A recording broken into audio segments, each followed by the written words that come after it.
Is your testimony? Heat from fire and fire from heat. My name is Loren Perkins. I'm a transgender person, and I'm here to testify against SB 12, SB 1601, and any future anti-trans, queer, or other LGBTQIA legislation that comes before this body. I have appeared before the City Council, but this is my first time that I've graced this chamber with my presence, so my voice may be shaky, my hands may be trembling, but it is not out of fear or trepidation, but out of indignation and righteous anger. I've been graciously provided by this body a mere 2 minutes to plead the case for my humanity. This morning, I spent not an inconsequential amount of time pondering what to wear, how to do my makeup, what I should sound like, how I could best present myself to make my humanity clear and obvious to this committee. Isn't that a shame?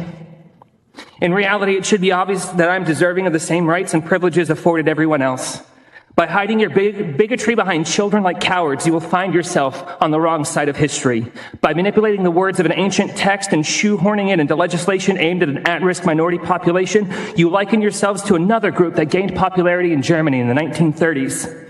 If you have ever wondered what you would have done had you been a member of the so-called greatest generation, then simply look around to what you are doing in this moment. When a small man with a smaller mustache stood before crowds and proclaimed himself superior to others, I see you here doing the same. The first books that the Nazi Party burned were those of Magnus Hirschfeld and the Institute of Sexual Health. Some of the first imprisoned under the Nazi Party rule were homosexual and transgender people. Likely the first woman to undergo a successful gender reassignment surgery was killed in that same prison. When those prison camps were freed by the Allies, we were the ones who were still kept in prison for our so-called crimes.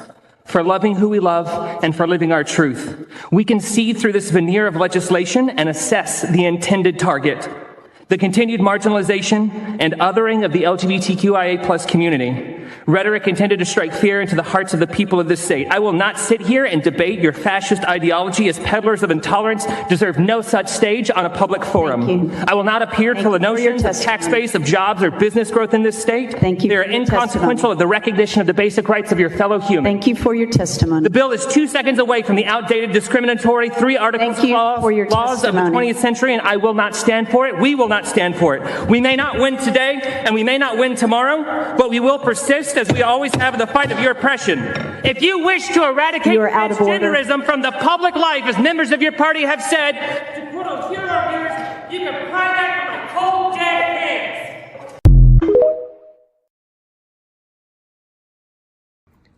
Go tell Dada that Mama is hungry. Okay. Hungry. Come?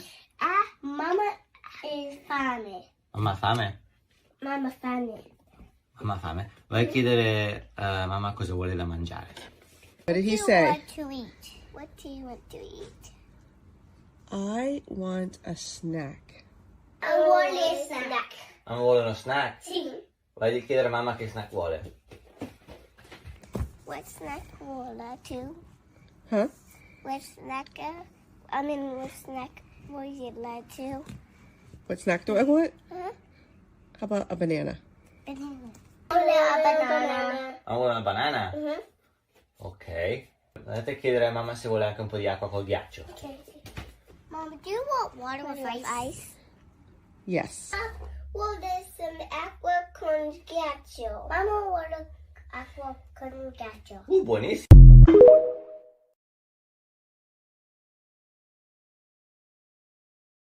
Your sexual relationships, are you dating anybody? Yeah, How's that been?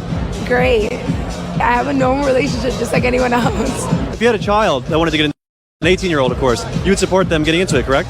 Yeah, you know, you ask the most like basic, arrogant, disgusting questions. Well, because No, like I just need to let you know, like you're a little prick, and you're Why? lucky that I've even sat here this long and entertained this conversation. But yeah, I don't care as long as they're happy. But you ask all the basic, like just just so small-minded. Like you're just very disappointing. I really thought that you would have something interesting to ask me, but you just asked the same questions I've been asked countless of times before. And I really thank you for your time. Thank you so much for interviewing me. But yeah, have a nice day. Okay, thank you, Bella. I apologize for offending you. No, it's okay. You didn't offend me. You just disappointed me. You asked me the I same shit wanted to give everyone else asked me. perspective from the inside. These are questions everyone has asked me. So Okay, you're taking the questions as negative. I'm just telling you to work on that. No, like It wasn't supposed to be a negative thing. It wasn't. No, it was just disappointing. It was the same questions I get asked all the time. Can you give us an example of a good question? It's redundant. Can you give us an example of a good question? What do you think the meaning of life is? What's the meaning of life? No, it's okay. I have a whole line, but thank you so much. I apologize. All right, thank you. Back in 2018, we went to something billed as Family Day at the Watermill Art Center. I wasn't sure what to expect, but I definitely didn't expect this. I think it's a real guy. Things are definitely taking a turn. Okay. Moving on to something called the Time Bomb Barn. It's a little bit weird. There's a creepy guy in We entered the barn to find a gondolier with a pale, very still woman lying in the boat. Mazzy asked if it was a funeral. She's singing. Good news, she's not dead. Weird. Understatement of the century. The next room had a bunch of messages on flags, one telling us not to be afraid of anyone, but I think thanks to this event, Harlow was going to be afraid of everyone for the rest of her life. Next, the kids ran outside and entered a blue box where a film was playing, but it looked like a guy was about to light a bed on fire with a woman in it, so I hustled the kids out of there. Things were looking a little lighter with a bunch of guys in velour tracksuits playing pool in a hole, but then we spotted the dehydrated mermaid.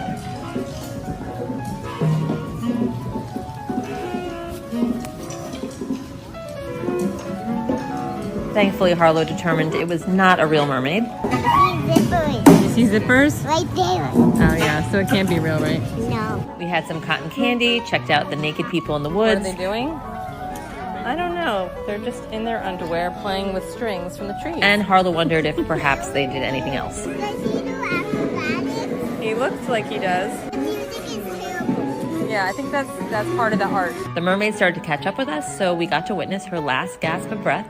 Then we came across a woman in a dress, chowing down on a man's shoulder. I told Harlow that the man was made out of white chocolate, but I don't think that made it any better. There was a plant head buried underground speaking Portuguese. He asked my nephew Jack how he was doing. Jack, how are you, Jack? And I think what he wanted to answer was really freaked out. How are you? The last thing we saw before we decided to get the hell out of there was a bunch of green men dancing to what appeared to be computer startup sounds. All right, peaches directly into the fucking waffle maker. Makes sense. And yeah, make sure they're all even, because that's important. All right. Shit it and forget it, I guess.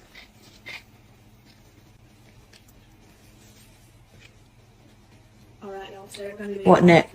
Oh, a cup of eggs. Peaches and cream waffle. I'm gonna take Yeah, that. I think we should have mixed this in a bowl first, my guy. Well, honestly, you can put it in whatever glass you'd like, and I'm just gonna drop it in right there, just like that. That's the stupidest shit. Perfect. Alright, next what I'm gonna do is I'm just gonna take a little. All right, milk.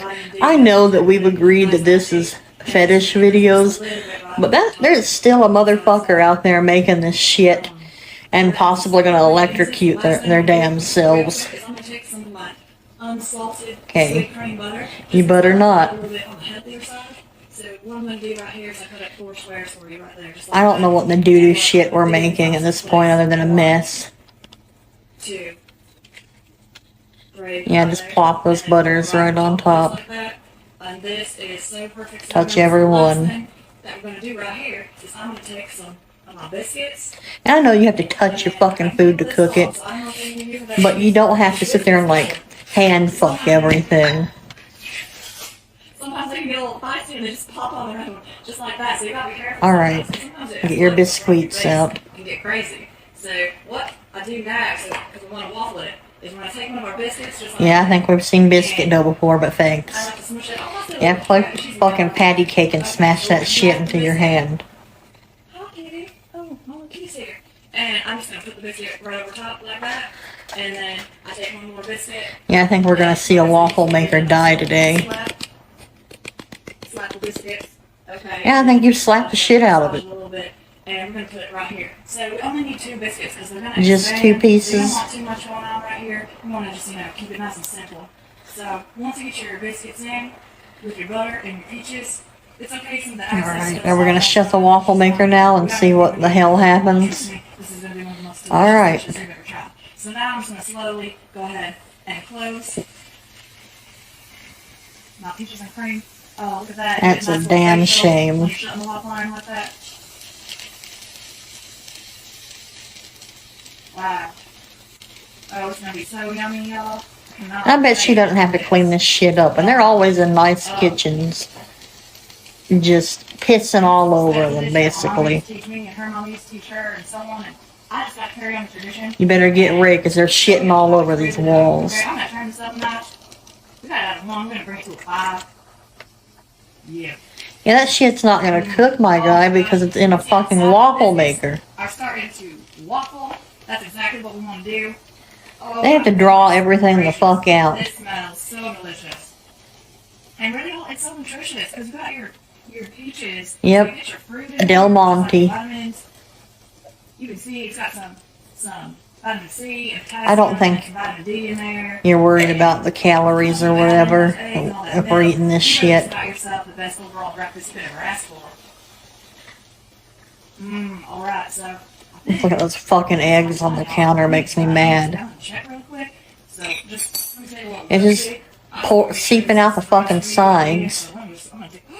Yeah, oh my goodness. Alright, are you ready for this? I was gonna plate it up and everything, but It's taking a biscuit shit. You're sure excited as I am. Alright, y'all, here we go. If she doesn't get to the fucking point. Look at that. Would you look at that? Look at that. That looks like cabbage ass. And the last thing before I take a bite of this is I'm gonna take my Ready Whip. Oh, alright, add the whooped cream. Right there, right in the center like that. And then all you gotta do is you cut yourself off a little bit. Oh, we're just gonna eat it right in the fucking waffle maker. Bon appetit. Yes, y'all, look at that. Peaches Or and bon cream. appetit, if you will. Enjoy. I tweeted that because people think they're born gay, and I don't think they're born gay. The amount of left-handed people back in the day was really low because people with left-handed were seen as inferior and they were forced to use their right hand more often. But as it became more acceptable, then the amount of left-handed people increased and it became steady at what? Like 12%. Would you say people choose to be left-handed? I don't know. I don't know anything about it. Do you choose What do every you day mean? to be attracted to women? Yes! No, I wouldn't say so. Right. Yeah, I don't think I'm just naturally attracted to women. Right. So do I need to connect the dots or you got it? No, he's too stupid. He doesn't Let me think about it. understand. Hold on. Go ahead. Let me collect my thoughts. Go ahead. It's all good. Take your time.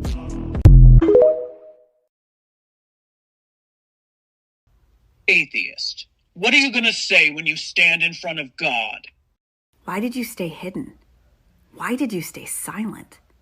Why did you demand faith instead of providing evidence? Why did you reveal yourself in a book full of historical inaccuracies and theological contradictions? If you knew that the vast majority of humans you created would end up in hell, why did you create them? Why did you create hell? How is infinite punishment justice for a finite crime?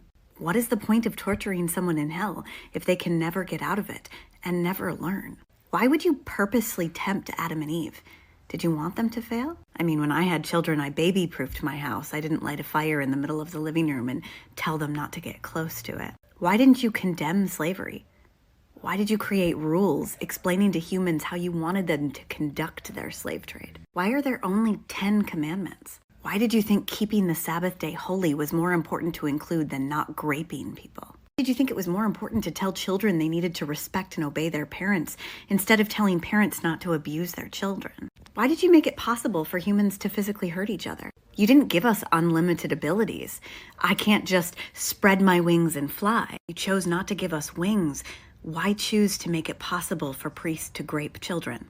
How could you watch that happen in your churches, by your servants, and do nothing? Why do you treat people like they're expendable background characters in other people's story? In trying to test Job, you allow his children to die, as though they're not people in and of themselves. Why do you think that giving Job more children later makes up for killing his first? Why do you demand love?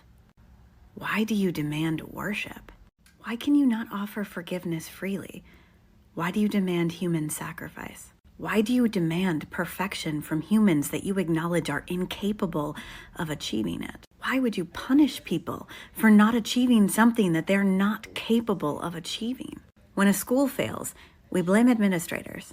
When a war fails, we blame generals. When a country fails, we blame its leaders. If this earthly system that you conceived of and ultimately created has failed so badly that you have no other option but to destroy it with fire, how is it our fault?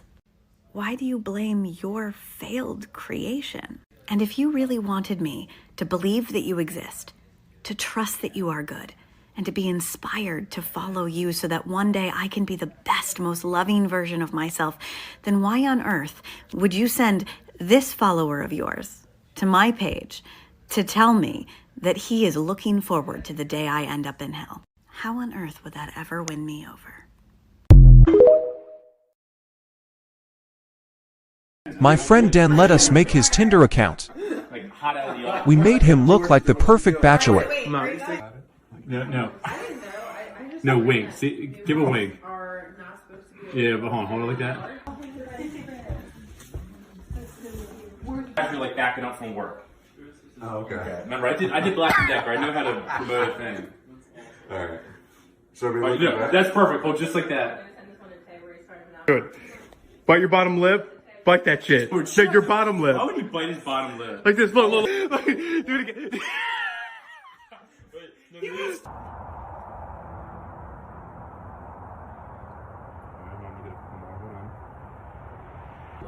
Look back to me a little bit more. But put your left hand, like, yup, just like that, yup. Oh, that's gold. Here, let me show you. He's got it behind his back as a surprise. It had to be behind your back. I can see the door. Can you trust me? It's dark. Trust me. So Matt Walsh saw that I had posted a clip where he and 3 other Daily Wire hosts had a good laugh about their inability to do laundry. It's kind of a trick question because I hate them both equally. But I guess I would say I would rather do the dishes. But I'd prefer if she just did both of the things. And he seemed to think that I was very mad about this instead of regarding it as a kind of humorous illustration of the learned helplessness that patriarchy promotes in its adherents. And then he responded by claiming that I would never have a loving, healthy relationship, which I think is an odd sort of projection. And it would be strange on its own, but it isn't even the first time that Matt Walsh has made that kind of attack on me. He previously asserted, for some reason, that I have no friends. I do. It's the kind of thing he does a lot, actually, posting attacks on me and Dylan Mulvaney and Aaron Reed and Faye Johnstone.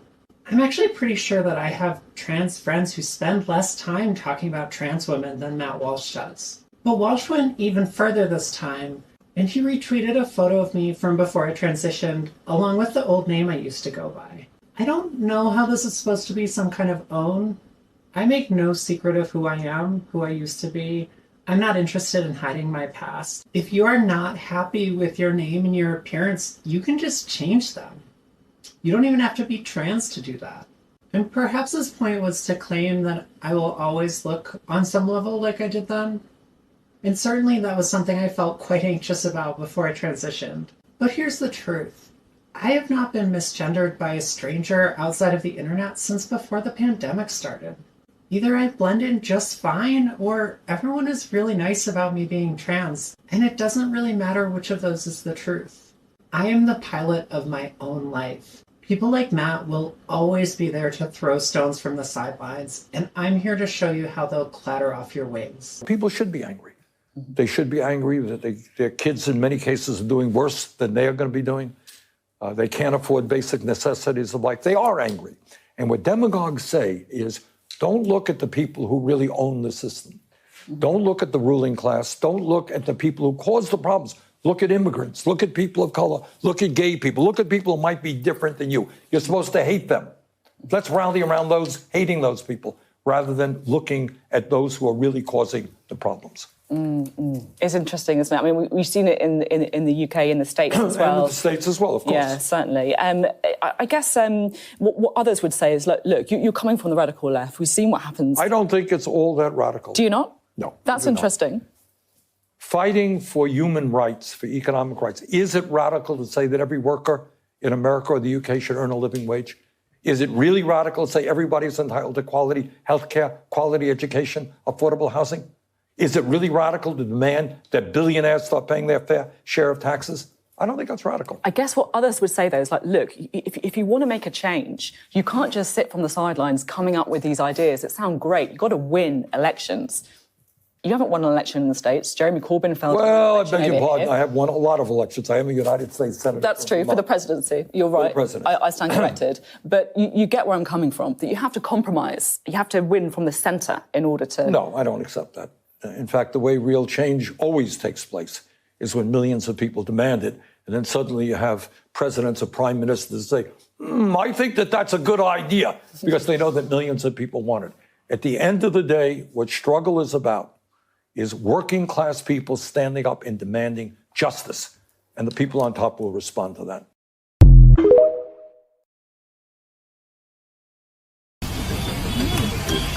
พ่อค้าคะเอาไส้มีหมูหยองมีอะไรเอาหมูจะเอาไส้ยังไม่ได้สั่งไส้เลยพ่อค้า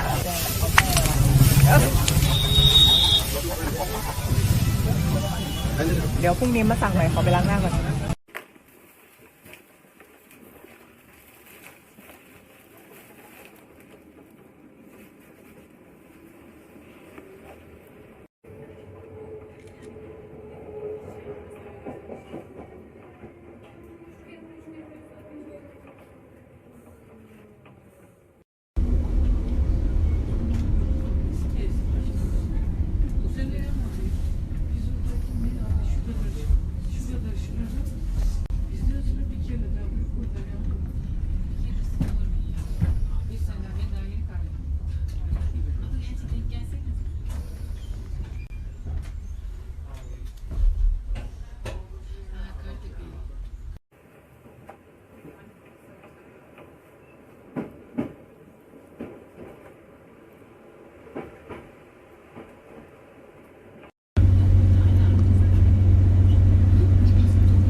Drag queen Bridget Bandit testifies at the Texas State Capitol.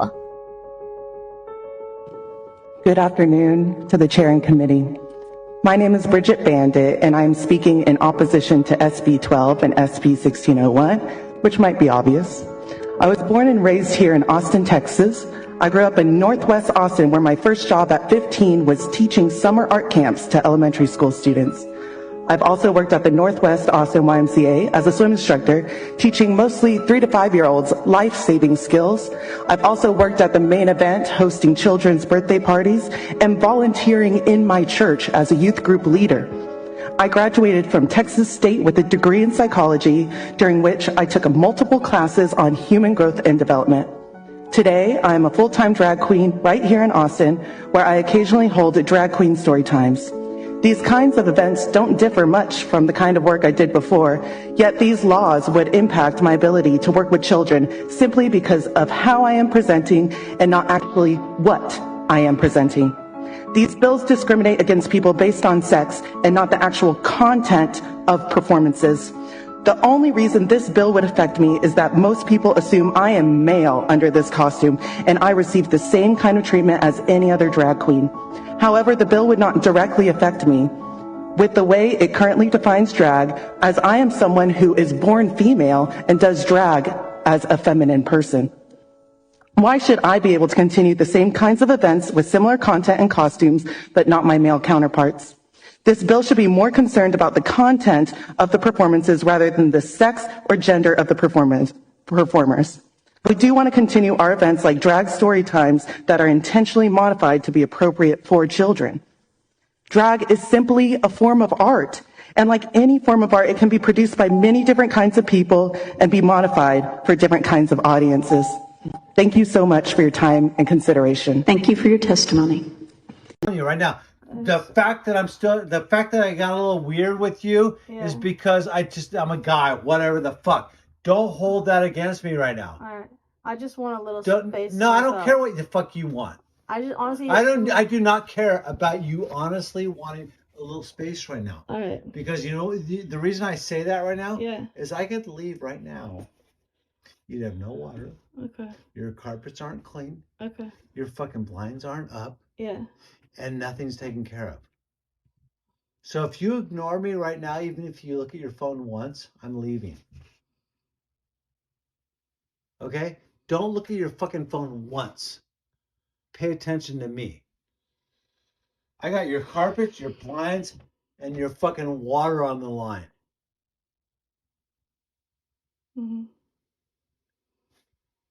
How are you going to treat me right now? I just said. How about That's why the accent is so offensive. It is offensive, and it has greater effects than people know. I mean, speaking for myself personally, I was so hyper aware of the accent thing that I used to yell at my mom because I was scared because she didn't have that great of an English. You know what I mean? It was a bit of a struggle for her. And every time she made a mistake, I would literally make her feel stupid. I would yell at her. I would berate her in public. I would literally be like, just stop. And I would talk for her. And to this day, I made my mom feel so insecure about it that she refuses to speak in English around me. Oh, Ed, that's so sad. Yeah, and now as an adult, I feel so horrible. I'm sorry, Ed. I know that feeling. And it like, as much as it was my fault, it wasn't my fault. I was just a kid trying to survive. And I didn't realize that I was like affecting my mom and fucking her up so much, you know? You couldn't have known. And I've heard her speak English. Yes, she has an accent. Yes, it's broken. Sometimes she fucks up the order a little bit, but people clearly understand her. But it was our own insecurities that made us feel that way. She refuses to speak it around me because of me. Decided he wanted to act a fool in school, so I showed him to come play that game.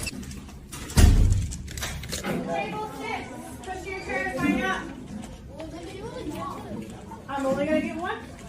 Hi. I heard you were up here playing, so I came to play.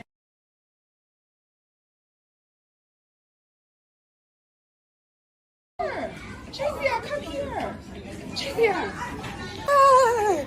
Come on. Jazia. Stop embarrassing me. What were you eating for lunch? You got apples? No. Why? Because why would you be up here misbehaving, embarrassing your parents like you don't have a home training? I'm not recording. I'm not. I don't know. But My favourite game at the minute is a little bit of vigilante justice, and I have been regurgitating hate comments. So every time I see a hate comment on somebody's post or picture or whatever, I have been copying and pasting it and putting it on their most recent post or picture, and people have been getting real mad. Real mad, real fast. So the other day I saw a bloke comment on a girl's picture. She was real pretty, and he put, ew, gross, too skinny for me. So I copied and pasted it. I put it on his latest picture, ew, gross, too skinny for me. He got real mad real fast, fucking paragraphs coming at me like, how fucking dare you, you blue head bitch. And I'm like, but you said it, and you can't take it. It's not fair, is it? And then I saw another girl, there was a bloke, he was showing off his body, right? He'd done some real work to himself, he was very proud of it, and he fucking should have been because he looked incredible. And this girl commented underneath it and just put, that's disgusting, sick face. sick face at somebody's body, a fucking stranger. So I copied it. I went onto her profile, put it under her latest picture. That's disgusting, sick face. She got so mad. She got so upset. How can you speak to strangers like that on the internet? That's so nasty. Exactly. That's the point. 2023 is going to be the year we leave each other the fuck alone. 2023 is going to be the year we leave each other alone, okay? Because I am sick of it. I'm so sick of seeing people being so fucking nasty for no reason whatsoever. And like filming people. Like, what the fuck? Girls, listen. If a guy checks you out, he's not a creep. He's not a weirdo. He's a human that thought you were fit. Go over it. I check out fit boys all the time. If they walk past me and I think, oh, he's fit, I check him out. Carry on with my day. It's not a fucking problem. Not that anyone checks me out anymore, but if it ever happens, I'm like, someone's just checked me out. Carry on with my fucking day. Boys, whatever she's wearing, right? If she's wearing short shorts, tiny top, whatever the fuck, it's not for your entertainment, all right? Just leave them alone. You don't have to comment on it, be like, oh, you're attention seeking. Oh, you'll do anything for attention. Oh, didn't daddy love you? Like, shut the fuck up. I wear shorts because my ass looks good in them and it makes me happy. That's it. Leave each other alone now. I've been seeing a lot of people lately saying, like, why don't we protest like the French? And if you're wondering what I mean, this is what I mean. This is a video from a French protest showing them burning a cardboard cutout of their president.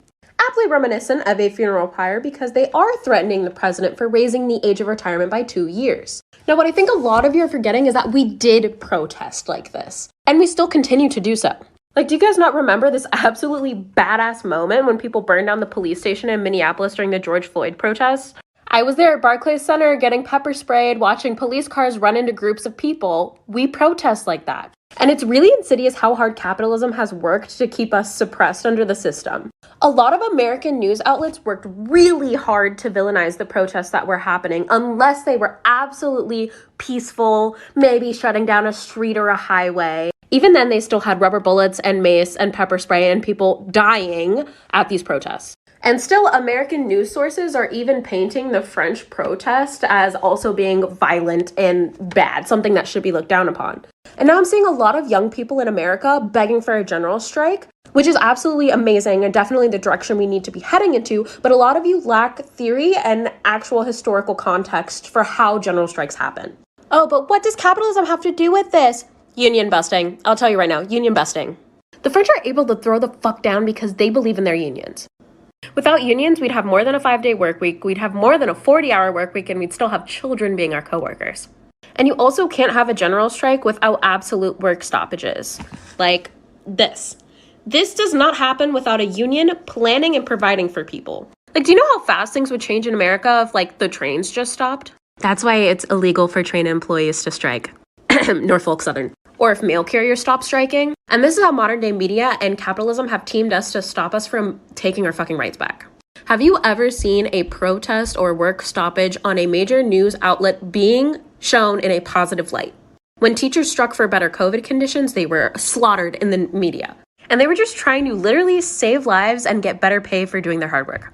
The media has fostered such a culture of anti-union, anti-work stoppage that we can't get anything done. And as soon as there's even a mild convenience, like garbage pile up or something like that due to a general strike, the public immediately turns tide and starts attacking the striking workers. Even as in many cases they are striking to protect the general public. And a lot of people talk very negatively about their union dues, but I don't think people understand that unions are big organizations and they need people that are specifically paid to run those unions. You have to pay people for accounting, you have to pay people for note-taking, you have to pay people for organizing a union. Part of your union dues should also go towards a strike fund. So when there is a labor condition violation and, say like train workers decide to strike, they have money saved up to pay people while they're striking so they aren't going hungry or like getting kicked out of their houses. Like I said previously, we didn't just like get given all of the rights we have today. People fought and organized tooth and nail for them. Some of the largest unions ever were founded by socialists and communists. The American Federation of Labor, or AFL, was funded in 1886 by Samuel Gompers. He was a known activist. And at its height, AFL had 1.4 million union members. Like when Roe versus Wade was overturned, imagine somebody being able to text 1.4 million people and having a large majority of these people show up into the streets and actually stop capitalist production systems, therefore losing people money. So the people in power actually care about what's happening instead of just like seeing it on TV and being like, I don't care, poor people, you know? Now, eventually, AFL merged with a few other organizations and they created the Congress of Industrial Organizations, or the CIO. And eventually, the CIO purged all the communists and even had some arrested during the Cold War. And of course, after militant communists and socialists were purged from the organizations, the power of labor slowly began to decline thereafter. Communists and socialists are why we have the rights we have right now. And our ability to fight for better has been whittled down, both from the outside and the inside. And I think also in combination with like American exceptionalism, we are really resistant to like doing anything that is for the greater good or that emphasizes class struggle because people hate recognizing what privileges they do or don't have. So if you want a better life, if you want a general strike, if you don't want your rights to be taken away or people like me to be slaughtered in the streets, it's time to start organizing your workplaces or reading up about theory of like rank and file and everything like that. If you're already in a workplace or trade that has a strong union base, now would be a good time to start getting involved with that, both in the organizing and like encouraging your coworkers to actually join and pay dues to this. We as people have all the power.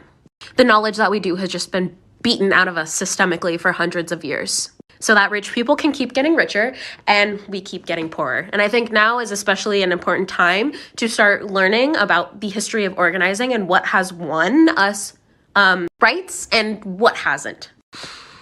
Good luck out there, y'all.